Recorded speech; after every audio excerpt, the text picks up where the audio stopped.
নমস্কার, আমার রান্নাবান্না চ্যানেলে আপনাদের স্বাগত। আশা করি ভালো এবং সুস্থ আছেন। আজকের রেসিপি হচ্ছে চিংড়ি মাছ দিয়ে পোস্ত বাটা। তার জন্য আমি এখানে 500 চিংড়ি মাছ ছাড়িয়ে রেখেছি। এখানে পোস্ত আর হাফ চামচ সর্ষে আর 2টো কাঁচা লঙ্কা বেটে রেখেছি।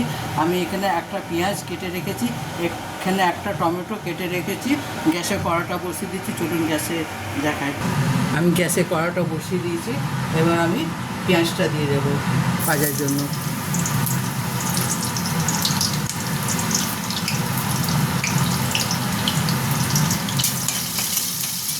আমি পেঁয়াজটা একটু ব্রাউন করে ভেজে নেব, বেশি লাল করবো না, হালকা লাল করে ভাজবো।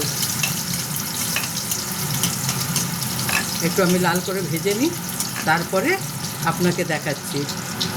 চিংড়ি মাছটা পেঁয়াজটা আমার হালকা ভাজা হয়ে গেছে। এবার আমি চিংড়ি মাছটা দেব ভাজার জন্য। আমি চিংড়ি মাছ নুন হলুদে মাখিয়ে রেখেছিলাম।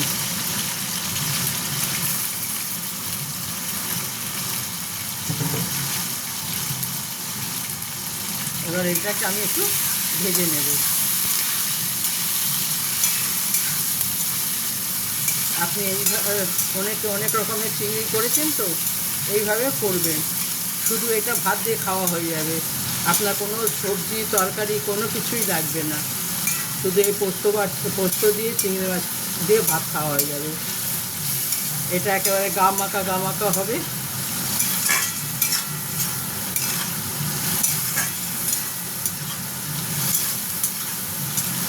চিংড়ি মাছের জলটা থাকে, জলটা একটু শুকিয়ে যাক।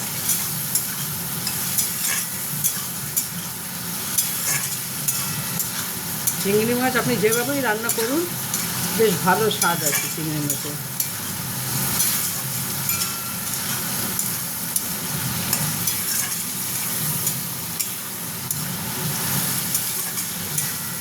এইভাবে চিংড়ি মাছকে একটু ভালো করে আমি ভেজে নেব। চিংড়ি মাছটা আমার প্রায় হালকা ভাজা হয়ে গেছে। এরপর আমি টমেটো কেটে রেখেছিলাম সেটা দেব। এরপরে আমি যেটা পোস্ত আর সর্ষে বেটে রেখেছিলাম সেটা দেব।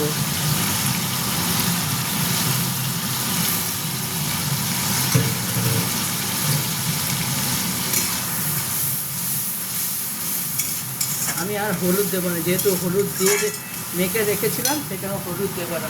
একটু জিরের গুঁড়ো দেব, একটু ধনের গুঁড়ো দেব। হাফ চামচ জিরে, হাফ চামচ ধনে, একটু নুন দেব। কেন নুন দেওয়া আছে, অল্প নুন দেবো, হাফ চামচেরও কম। আপনারা যেটা নিজের স্বাদ অনুযায়ী নুন দেবেন। এরপর আমি চিনি দেব, কারণ পোস্ততে চিনি দিলে খেতে ভালো লাগে। আমি চিনি দেব, আপনারা চাইলে স্কিপ করতে পারেন, কিন্তু চিনি দিলে টেস্টটা ভালো হয়।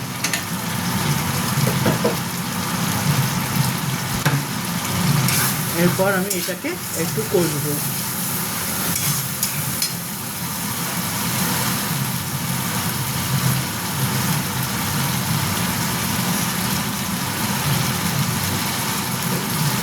আমি 2টো কাঁচা লঙ্কা দেবো। কাঁচা লঙ্কা বেটে দিয়েছি, কিন্তু 2টো তারপর ওপর থেকে দিলাম। এটাকে এবার আমি একটু কষে নেব।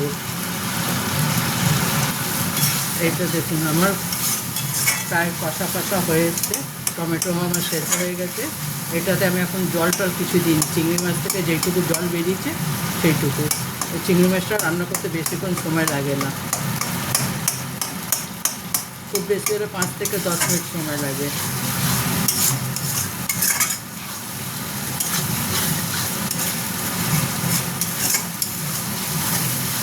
আপনি অবশ্যই একবার এইভাবে রান্না করে দেখবেন, খেতে বেশ দারুণ হয়।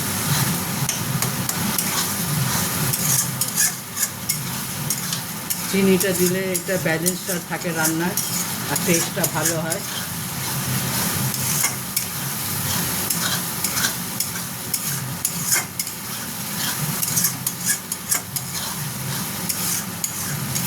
এটাতে কোনো রসুন টসুন কিছুই দেওয়া হয় না। আপনি পেঁয়াজ দিতে পারেন বা স্কিপ করতে পারেন। পেঁয়াজ না দিলে শুধু জিরের ফোড়ন দিয়ে আপনি চিংড়ি মাছটা ভেজে নিতে পারেন।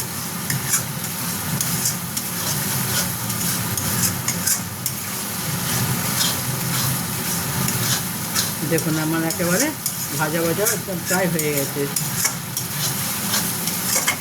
আমার পোস্ত চিংড়ি একেবারে রেডি, বেশিক্ষণ সময়ও লাগলো না।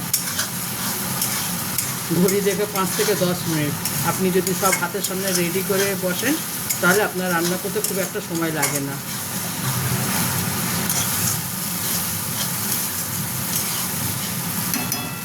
এরপর আমি এটাতে একটু গরম মশলা দেবো, গরম মশলা গুঁড়ো।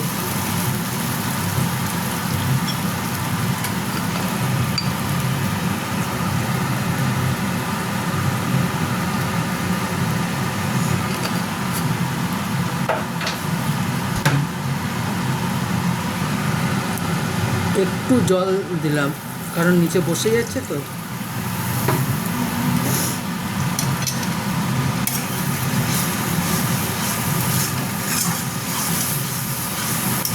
গরম মশলার গুঁড়ো দিলে বেশ ফ্লেভারটা ভালো বেরোয়।